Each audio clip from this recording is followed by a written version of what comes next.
Hi gentlemen, have a great day. This is page number 109 and this is the third chapter, boiler auxiliaries. The first question, what do you mean by boiler auxiliaries? Answer, these are the devices incorporated in the boiler circuit to boost up the efficiency and performance of the steam generation plant and assist in the systematic and adequate operation of the boiler unit for prolonged periods. Question, what are they? Usually, a boiler is fitted with the following auxiliaries or accessories: air preheater, economizer, superheater, desuperheater, boiler feed pumps, forced draft and induced draft fans, mechanical separator, equipment tanks, feed water tank, deaerator, continuous blowdown expander, drainage expander, and chemical dosing system, soot blowers and valve blowers, pressure reduction valve, pulverized and fuel firing system, ash handling system. The next question, what is a boiler feed pump?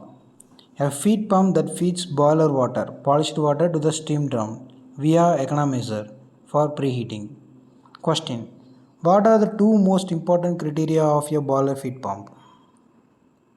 Answer, it must be absolutely positive and reliable under all variable operating conditions.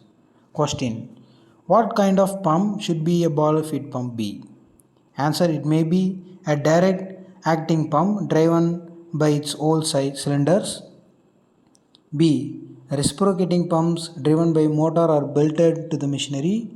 C. A centrifugal pump turbo driven or electrically driven by motor. Question, how are direct acting pumps classified? They may be classified as simplex, duplex and triplex pumps. Question, what is the basic difference between these three? Answer, the simplex pumps has one pump cylinder and one engine cylinder. In duplex and triplex pumps, there are 2 and 3 pump cylinders respectively. Question, what kind of reciprocating pumps can be used? Answer, both plunger driven and piston driven. Both plunger driven and piston driven. The next question, among the three kinds of pumps, direct acting, reciprocating and centrifugal, which one will you prefer a boiler feed water pump? Answer, centrifugal pump. And why? A centrifugal pump is capable of delivering steady flow of boiler feed water, supplying the largest quantity of BFW under a given head, accepting load variations most easily, trouble-free and smooth operation, less floor space is required and maintenance cost is low. Question, why are both turbo-driven and motor-driven centrifugal BFW pumps installed? Answer, during startup, the motor-driven pumps are lined up to establish circulation. When the unit is in full operation and steam is available, one or two turbo-driven pumps may be lined up to spare corresponding numbers of motor-driven pumps for reserve, rest, repairing or saving of electricity, which is costlier than steam. Motor-driven pumps will continue to circulate BFW through the boiler unit when the latter trips. Next question. Suppose both steam and electricity are available, which centrifugal pump would you prefer to switch on? Answer is turbo driven. Why? Steam is cheaper than electricity. Question. In recent years, the cycling operation of power plants has become a standard requirement of the utility industry. Because of this development, the suitability of every component in the power generating system must be carefully assessed in great detail against the operational requirement it faces. In this context, what are the essential requirements of BFW pumps? Answer, rapid rate of boiler load reduction, example 0.7% per second down to about 25% of load. Boiler load reduction following a turbine trip, example 1% per second with pumps on hot standby. C. Boiler load increases with pumps on standby, example pump startup from cold standby. Case study, problems crop up due to changing boundary conditions around the boiler feed pumps, deaerator, feed water tank, suction pipe, operating transistors, etc. Shown in figure, in the general layout of the BFW pump circuit. Case 1. The boiler is operating at constant load with pump on standby. So in here we can see the boiler feed water pump, 3 boiler feed water pump, and T1, T2, T4 are water temperature. T1 is in deaerator, T2 is in boiler feed water pump before, and T2 is after the boiler feed water pump, and T3 is the metal temperature, means the pump suction line temperature like this, metal temperature, and T4 outlet of the feed pump and inlet of the economizer heat exchanger. This is the T4 is the water temperature. In simplified boiler feed water pump circuit we see in the diagram. So at T1 equal to 450 degree Kelvin, one pump is switched off. The temperature in the deaerator is maintained at the same temperature T1, while the ideal feed pump and its suction pipe cool due to heat transfer by radiation and convection. At least one feed pump is still running. Therefore, after a certain time, the following conditions prevail. T1 equal to T4. That means T1 we can see in the diagram, deaerator, and T4 is after the feed water pump, before the heat exchanger inlet. So T1 equal to T4. Then equation T2 lesser than T1. So T2 lesser than T3. T2 is lesser than T3. As the heat storage of the pump is much bigger than that of the pipe due to its large mass. Of course, after an indefinite time, T2 will equal to T3. Question. If the ideal pump is switched on again, what problems will generate?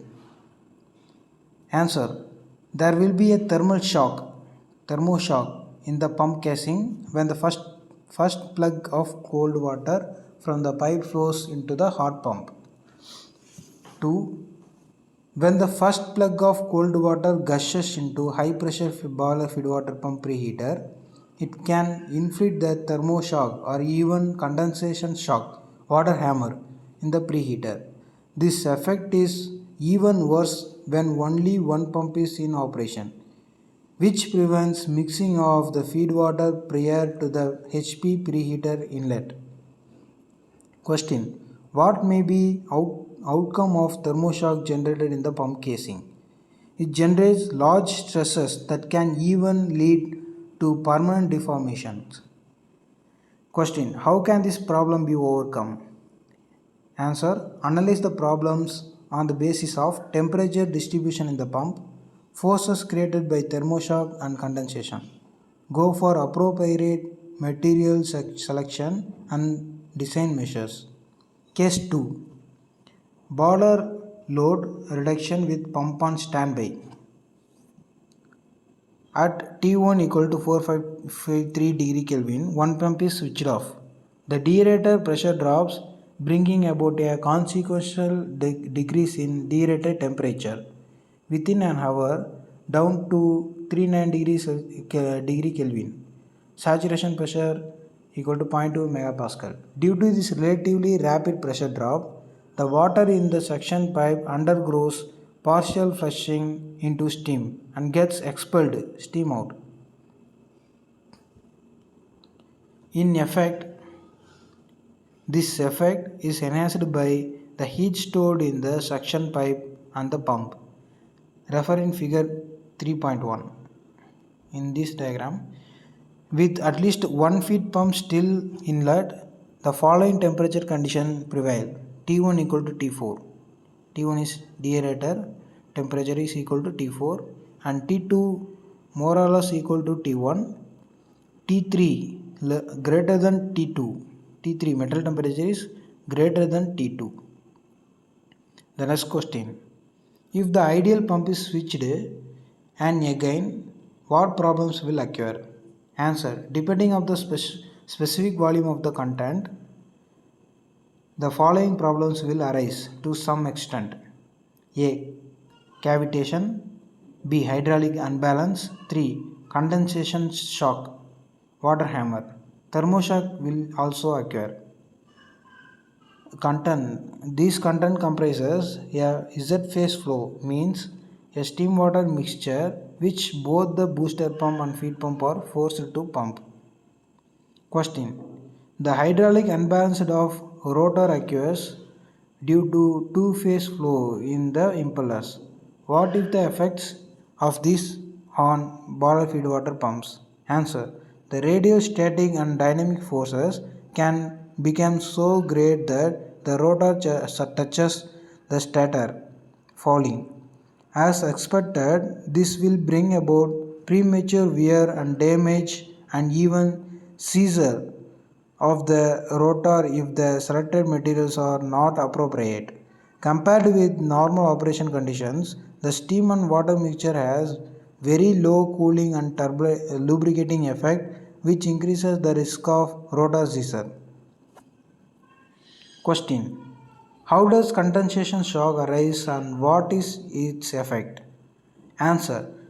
There are reported cases in which steam that had been formed in the suction system collapsed in zones of high pressure within the pump after the pump had been restarted. The mechanical stress induced due to this called condensation shock or water hammer. This condensation shock leads to considerable forces and thus to permanent deformation of the pump parts. That's it. Thank you.